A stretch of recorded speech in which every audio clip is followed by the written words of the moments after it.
Hi, welcome to Chad's Silversmithing. Before we get too far into the video, if you wouldn't mind hitting the like button, that helps to get my channel promoted, and I appreciate it. I also love it when people leave comments, whether it's a suggestion for a different kind of video, or constructive criticism, or you want to tell me how you do things, or just a general question. I appreciate those kind of things as well. So a while back I did 3 beginner rings with cabochons. That was pretty popular, so I thought I would revisit that for a part 2, and we'll do 3 more simple rings that are appropriate for beginners to work on. So I've come up with 3 different simple designs, and I think they'll be fun. I picked out some 3 of these little colorful tourmalines I bought at the last show, and I think those will make for good centerpiece stones on those. But before we get started on that, I wanted to thank some groups of people. Firstly, my patrons, who are my core group of supporters over on Patreon. I have a new one, Jackie L. Thank you for signing up. I really appreciate your support. I think you'll find that that group of people over there is super nice and full of all sorts of wisdom. And there's some really talented artists over there. So introduce yourself and get to know them. I think they're a useful resource. So thank you also to all my previous patrons. I don't know how to thank you for all of the support I've gotten from you. So you're a great group of people, and I really appreciate your kindness. The other group is my YouTube subscribers. We just passed 14,200, I think. That's pretty amazing to me. And I really appreciate all of the kind comments that you leave in my comment section. I get some of the nicest comments from some people. So thank you for that. Thank you also for the Buy Me a Coffees and the Super Thanks. Those things help with the cost of materials these days. So with that being said, let's get started on these 3 rings. This is one of my design idea sketchbooks. I find them super useful for drawing up my designs. I didn't used to do this, but in recent times I've started sketching out what I'm going to make in advance. It helps me to get a nicer outcome. So on the more recent ones of these, I put some charts on the back. This one is fractions of an inch to decimals to millimeters, which I find super useful. There's another one that has American wire gauge to millimeters for those of you overseas who might need that.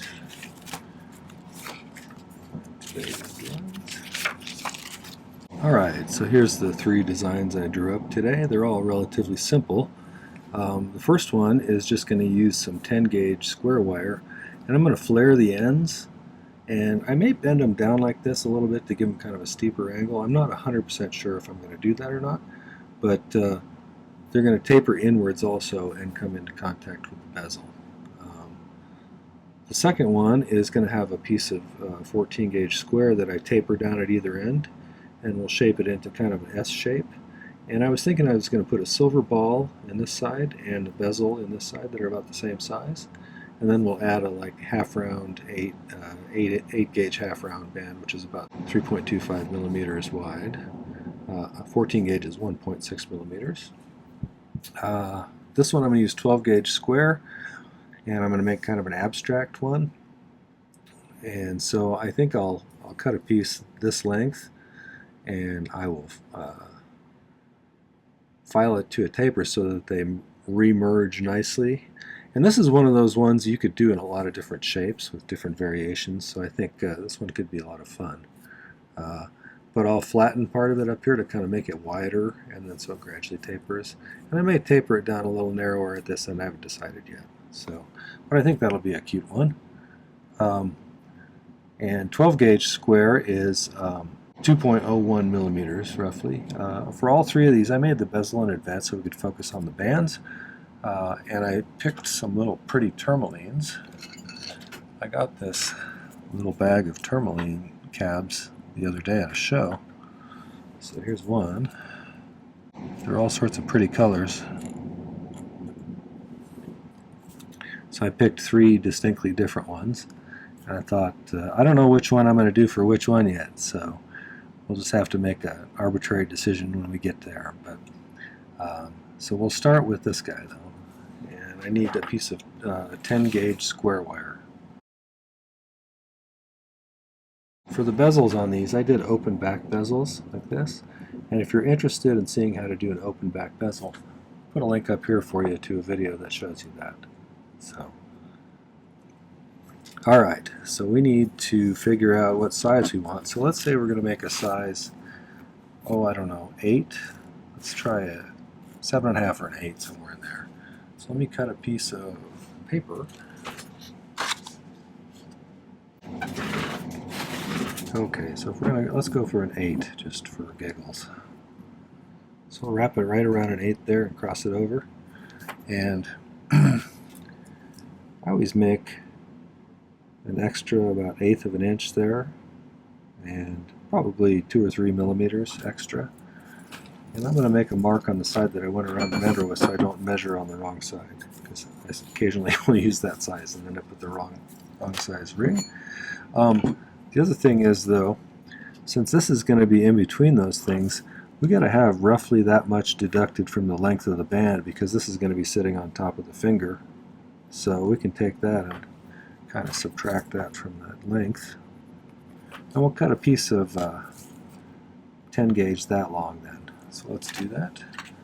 So we're going to straighten this out first. Get this kind of...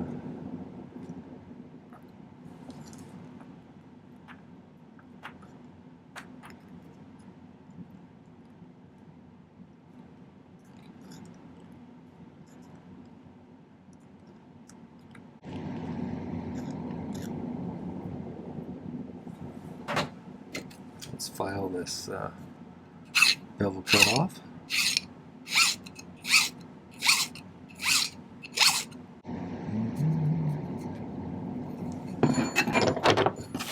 Alright, so this is where I deducted the length of this thing.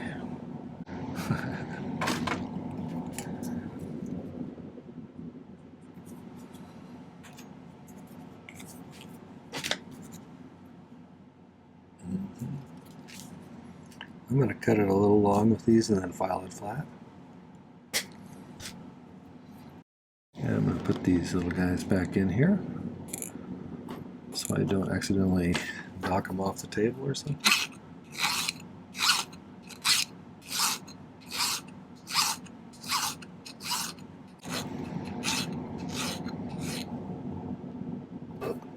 Here's a little trick if you're not sure if you've got a nice flat edge.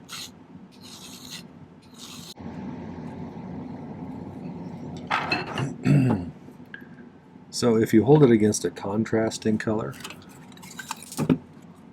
like this, sometimes you can tell whether it's crooked or not. The other thing is, if it looks straight that way, if you move it in the light and it catches reflections, it should be kind of one single flat surface. So that looks pretty good. I'm going to keep this in case I need to measure for the other two. This one, I'm going to use my chasing hammer, and I'm just going to flatten these ends a little bit.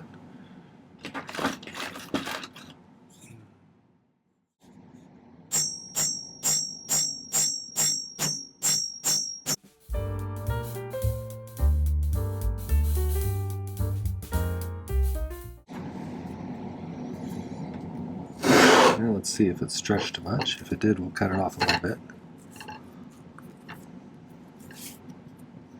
So you can see it's stretched significantly. So let's do this. Let's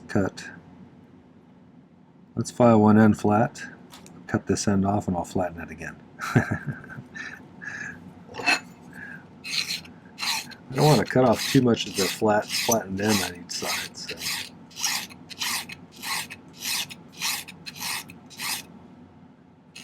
That's pretty good. I'll mark it right about there.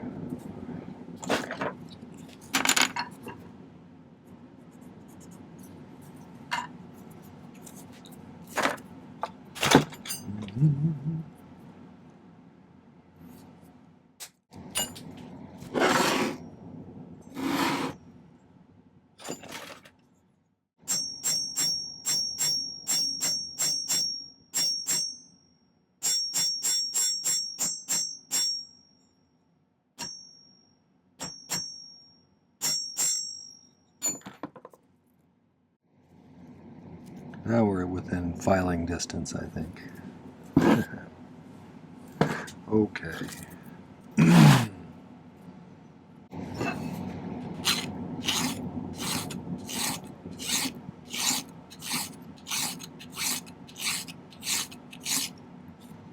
So I'm going to get these nice and straight on the ends.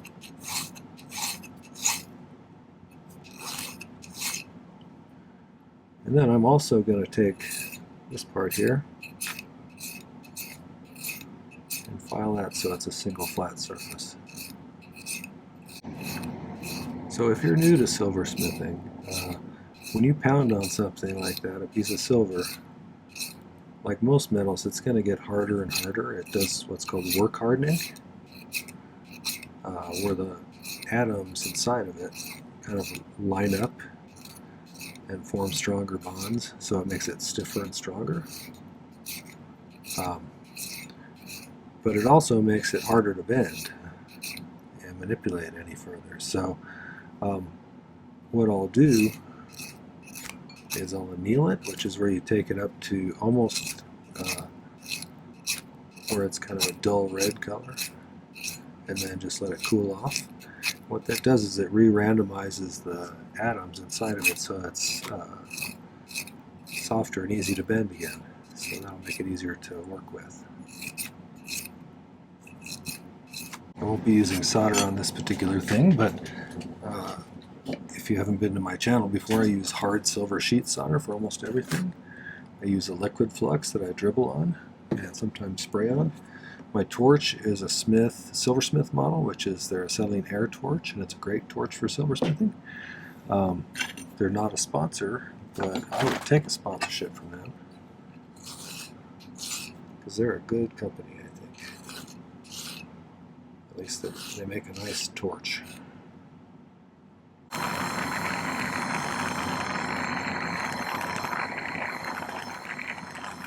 Turn it some pretty colors.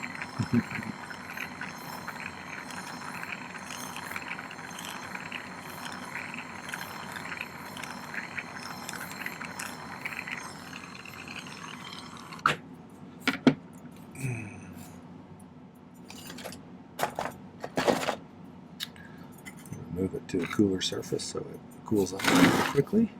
After it's cooled off for 30 or 40 seconds, you can probably quench it in some water or some pickle to cool it off the rest of the way. When you quench it, when it's really hot, you always run the risk of cracking the silver because of the sudden change in temperature. So it's usually best to let it cool off for a while. So if you look at the picture over here, these kind of come in at the end. So I'm going to file these in like this. Alright, it's going to be a little harder to bend at this point because it's thicker in the middle. So I usually start pretty far up the mineral near the skinny part. Try and get that started manually. If you can't do that, if it's too hard, some nylon jawed pliers are a good idea sometimes if you have some of those. You can get a little more leverage to get it started. If you use two like this, sometimes you can get it pretty good.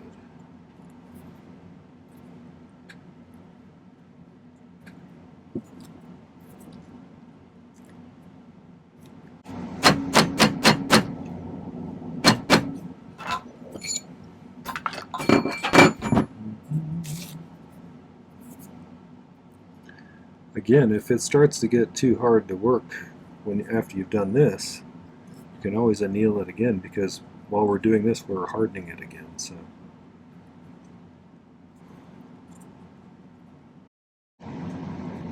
that's close, but since the end of this is round and vertical like this, we need to file it, first of all, straight up and down like this.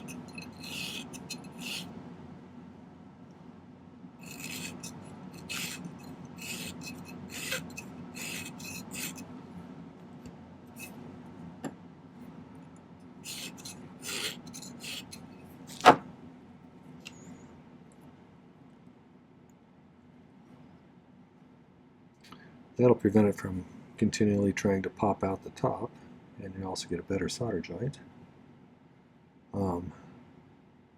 We could leave it like that, but I kind of wanted it to have a slight angle going down towards the end there, so I might kind of right where these,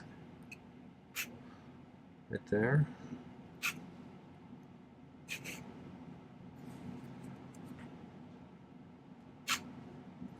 So from about there, I'm going to taper it down just slightly. So I'm going to go see if I can do that with the Dremel to save some time, and it'll also be easier to do that. So I'm just going to use an abrasive white wheel and just taper it downwards in this direction. So if you can see, I've kind of polished and straightened out kind of a taper down towards the base there, so it really comes to kind of a sharp point, and I want it to meet at the bottom of the bezel. And so we'll see if we can set it on here to where neither the bezel nor the band can drop out.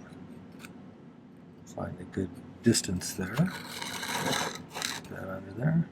Then I'm just going to pick solder this on here. You could also set a little piece of solder on there if you want. If you've never seen pick soldering, there's a video about it right there.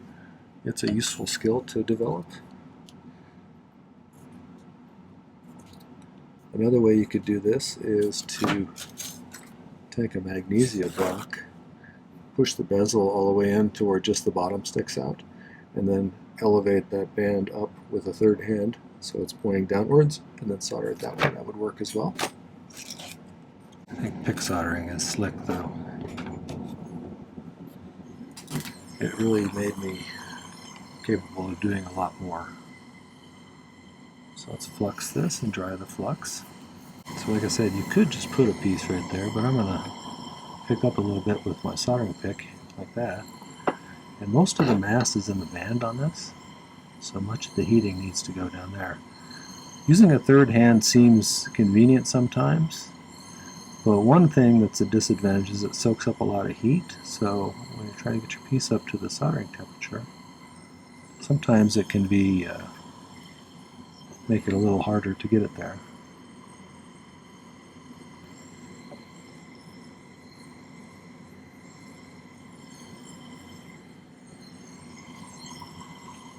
I'm going to make sure that one really went.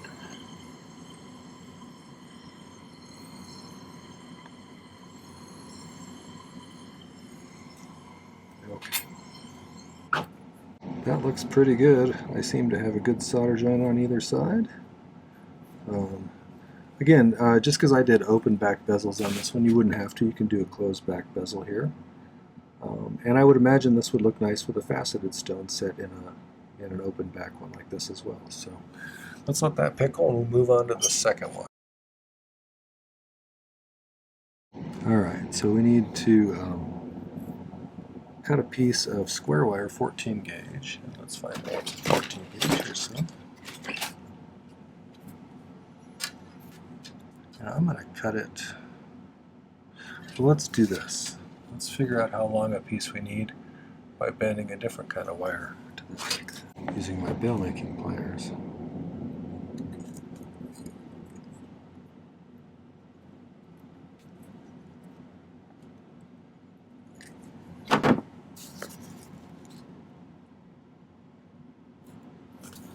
That's pretty close. So let's mark it right about here. And that's the side I measured with, so let's get it off right there. I'm going to cut an extra one just in case I mess up. Weirder things have happened.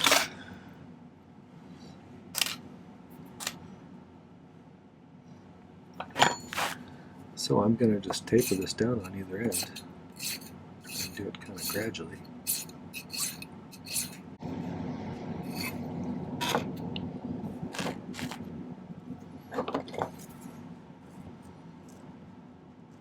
It really is pretty close to that bottom one on my bail making pliers here, so we'll just use that as kind of a starting place.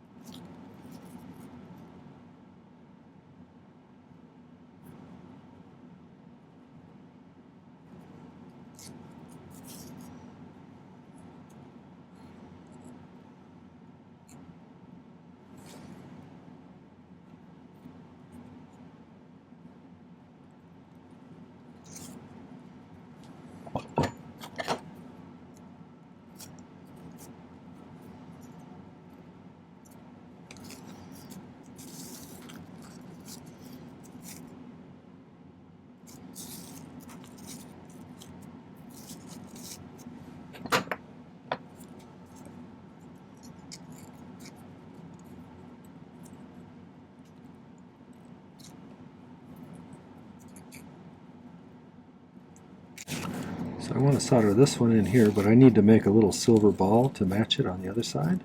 So let's get the charcoal block out, find some scrap silver, and we'll just start making a ball. Here's a piece of sheet. Let's see how big that comes out to be.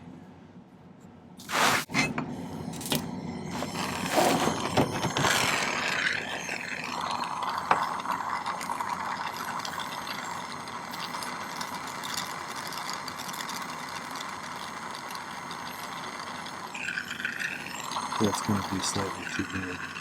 Sometimes when melting balls, if I want to get a nice smooth surface on it, heat it past the melting point and leave it, get it really, really hot, and then let it cool down. I have better luck getting smoother surfaces that way.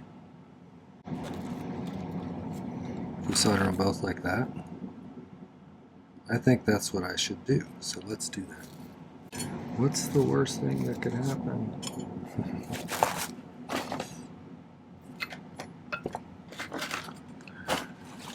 Oh, that is one thing about silversmithing when you're learning how to do it. You got to give yourself permission to make mistakes, because that's how you learn, you know. Every time you do something wrong, if you stop and think about what happened, a lot of times you'll learn how to avoid it for the next time. So don't look at it as a defeat, look at it as a learning opportunity.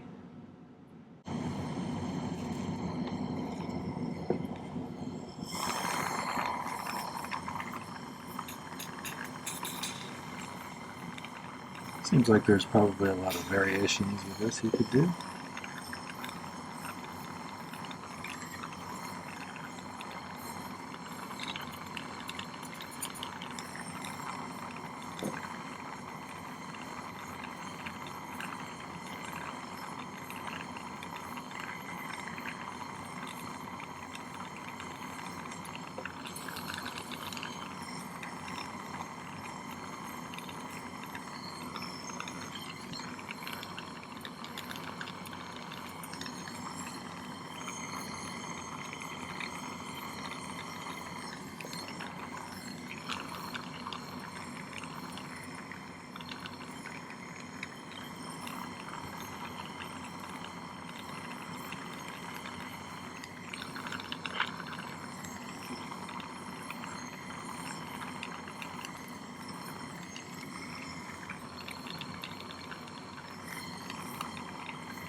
So what I've done is I've cut a piece after deducting the length of this from the overall length of the band I wanted. I cut this piece of 8 gauge half round, which is 3.25 millimeters, I think, and I filed the ends flat, and then I cupped them slightly so that they would match up to this here, and then we'll just push it up against there, and then we'll solder it. I want to make sure it's kind of in the line of the ring. So we'll flux that, and I have some solder right here. I should think that all of these projects are well within reach of using one of those little portable butane torches. None of them are that massive, so.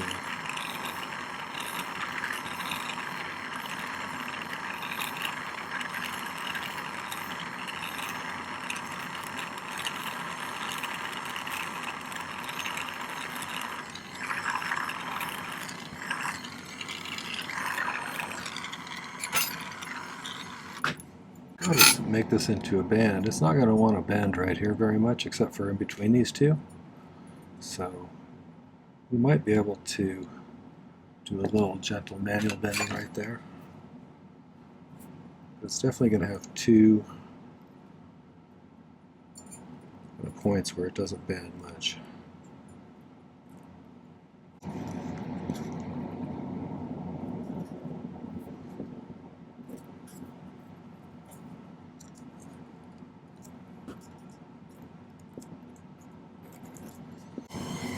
A little bit softer surface you can kind of push things into sometimes.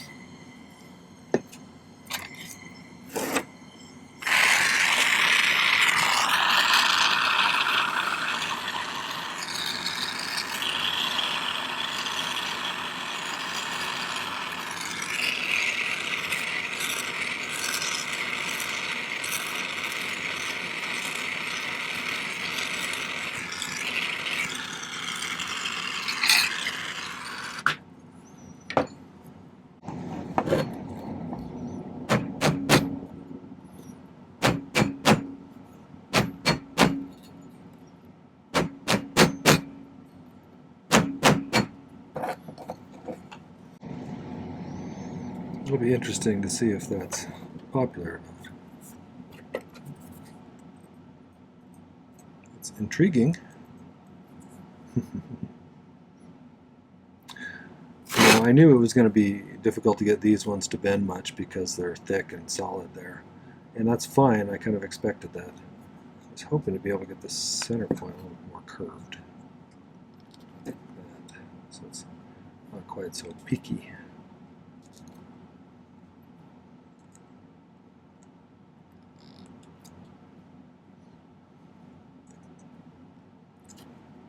That's not too bad. I think with some dremeling that'll smooth out nicely.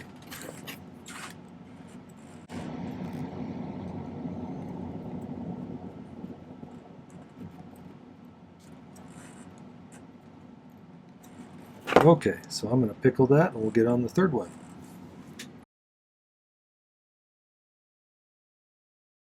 For the third one, I cut a piece of 18 gauge round in order to get a length for this, because I'm going to cut it out of 12 gauge square, which is pretty thick, and it'll be harder to get a good shape like that when I'm measuring. So now I can just straighten this out like I did before and use that as a template for how long a piece of 12 gauge to cut. Okay, so this one's going to have to merge into there. So I think I'm going to file a taper on one end. Let's start off flat like we usually do.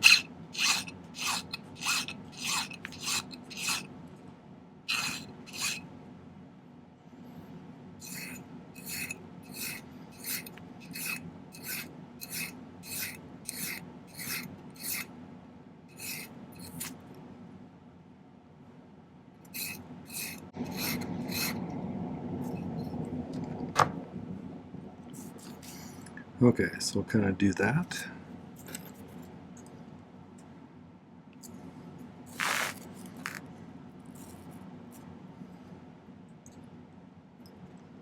Guess we need to get it all into one plane first.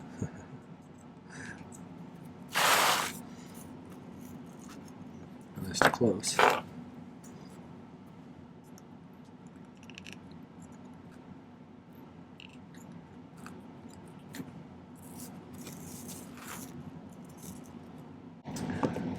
And then we can use that belt making pliers if we want to do that big loop. Kind of starts right about there. Now square wire, if you notice, is trying to twist on me because it's trying to stretch out this outer edge and compress this inner edge, and so it's much easier if it twists sideways when you're doing that. So periodically you need to stop and correct that.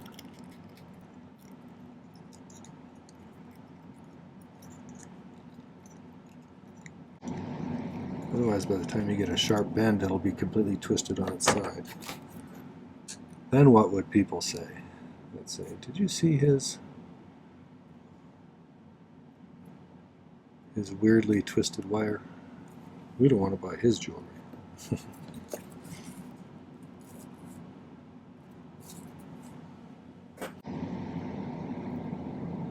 That looks pretty good. Let's solder that. And we'll do a little bit of shaping with the hammer.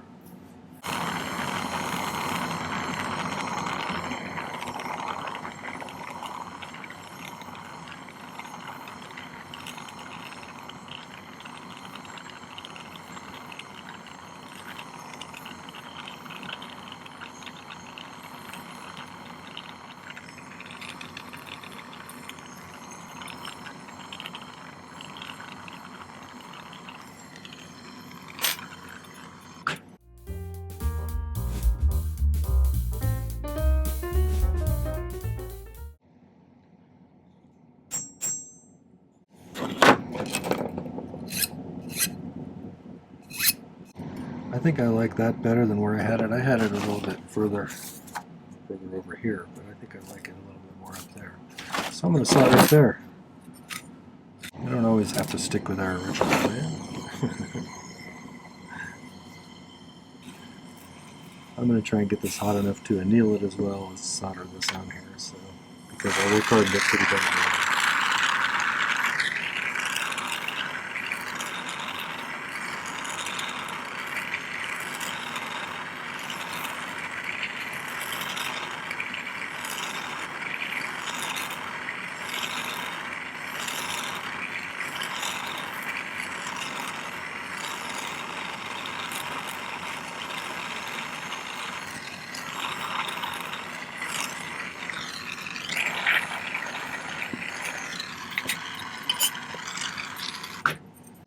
Normally with something like this I would probably polish it before I shaped it, since it'll be easier to polish the inside then.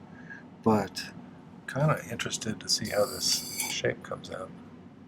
So this one I think I'm going to do it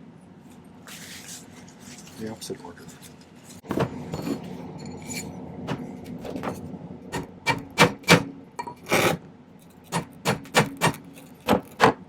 Mostly I'm just doing some manual shaping to get it how I want it to look.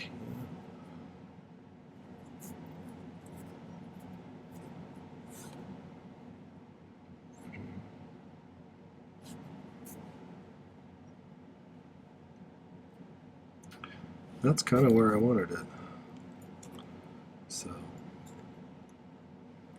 I'm going to let that pickle with the others, and we'll come back and set some stones.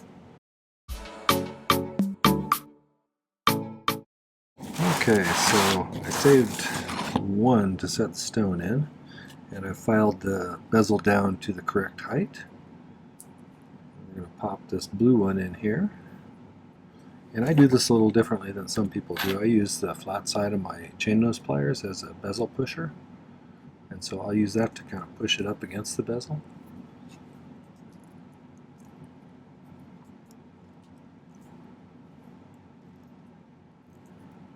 I'm kind of rolling it over the curve a little bit.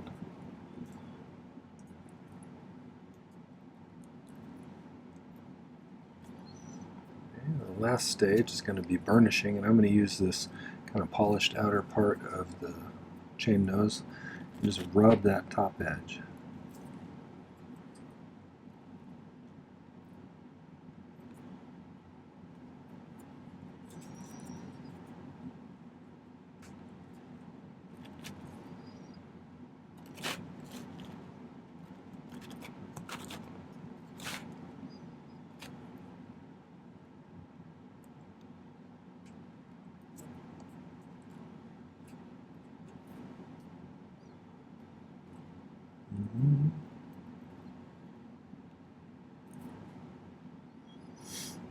Alright, and final thing that I'll do on all three of these is I'll use a blue silicone polishing disc on my rotary tool, and I'll clean up the very top of the bezel here. Gets rid of any kind of setting marks that I've done. There's that one there.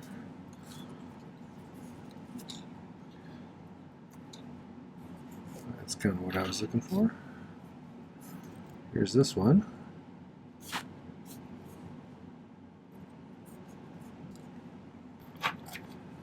And here's this one. I think those all came out pretty nice. So I will take some better pictures and put them at the end of the video for you. Alright, well that was 3 simple cabochon stone rings. Part 2, I suppose. If you enjoyed that, make sure to hit the like button before you leave. And also, take a moment and check out my channel page. I have 370 plus videos up now. I've been doing this at 3 a week for getting close to 3 years now.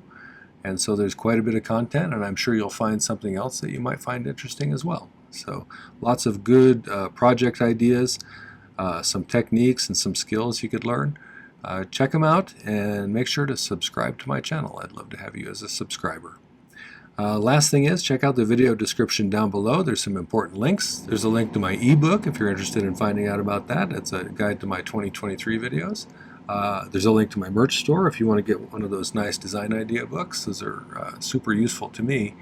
And there's also a link to my Patreon if you want to find out more about that particular community over there. So thanks again for coming. Take care. Happy silversmithing.